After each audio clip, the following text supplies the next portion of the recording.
Kozhikode മേപ്പയൂരിൽ school വിദ്യാർത്ഥിയെ അധ്യാപകൻ മർദ്ദിച്ചതായി പരാതി ഉയർന്നു. ക്ലാസ്സിൽ സംസാരിച്ചതിനാണ് ഉപദ്രവിച്ചത്. മേപ്പയൂർ ഹൈസ്കൂളിലെ 9ാം ക്ലാസ് വിദ്യാർത്ഥിക്കാണ് പരിക്കേറ്റത്. കണക്കധ്യാപകൻ കൂരാച്ചുണ്ട് സ്വദേശി അനീഷിനെതിരെയാണ് ഇപ്പോൾ പരാതി ഉയർന്നിരിക്കുന്നത്. സമീർ സി മുഹമ്മദ് കോഴിക്കോട് നിന്ന് ചേരുന്നു. സമീർ, ഈ അധ്യാപകൻ എങ്ങനെ വിദ്യാർത്ഥിയെ മർദ്ദിച്ചു എന്നാണ് പരാതി വന്നിരിക്കുന്നത്?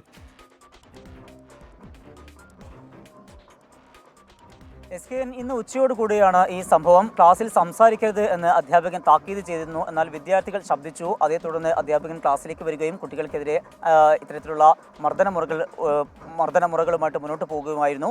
ഇതുമായി ബന്ധപ്പെട്ടാണ് ഇപ്പോൾ പയ്യോളി സ്വദേശിയായിട്ടുള്ള അലൻ ഷൈജു എന്നുള്ള വിദ്യാർത്ഥിക്ക് പരിക്കേറ്റിരിക്കുന്നത്. 9ാം ക്ലാസ് വിദ്യാർത്ഥിയായിട്ടുള്ള കുട്ടിയുടെ കൈയിനാണ് പരിക്കേറ്റിരിക്കുന്നത്. എന്തിനാണ് ശബ്ദിച്ചത് എന്ന് ചോദിച്ചുകൊണ്ട് കൈ പിടിച്ച് തിരിക്കുകയാണ് ചെയ്തിരിക്കുന്നത്. ഈ സംഭവവുമായി ബന്ധപ്പെട്ടാണ് ഇപ്പോൾ കുട്ടിക്ക് പരിക്കേൽക്കുകയും ചെയ്തിരിക്കുന്നത്. സംഭവത്തിൽ കുട്ടികളുടെ രക്ഷിതാവും അതുപോലെ തന്നെ ഈ കുട്ടിയും ചെയ്തുകൊണ്ട് പോലീസിലെത്തുകയും പോലീസിൽ പരാതി നൽകുകയും ചെയ്തു. മേപ്പയൂർ പോലീസ് കുട്ടിയുടെയും അതുപോലെ രക്ഷിതാക്കളുടെയും മൊഴി രേഖപ്പെടുത്തി. അതിനുശേഷം ഇപ്പോൾ കൂരാച്ചുണ്ട് സ്വദേശിയായിട്ടുള്ള അനീഷ് എന്ന കണക്ക് അധ്യാപകനെതിരെ കേസെടുത്തിട്ടുണ്ട്. കുട്ടിയുടെ കൈക്ക് സാരമായി പരിക്കേറ്റിട്ടുണ്ട്. അതുകൊണ്ട് തന്നെ നിയമ നടപടിയുമായിട്ട് മുന്നോട്ട് പോകാൻ തന്നെയാണ് തീരുമാനം എന്നാണ് രക്ഷിതാക്കൾ അറിയിക്കുന്നത്. SK.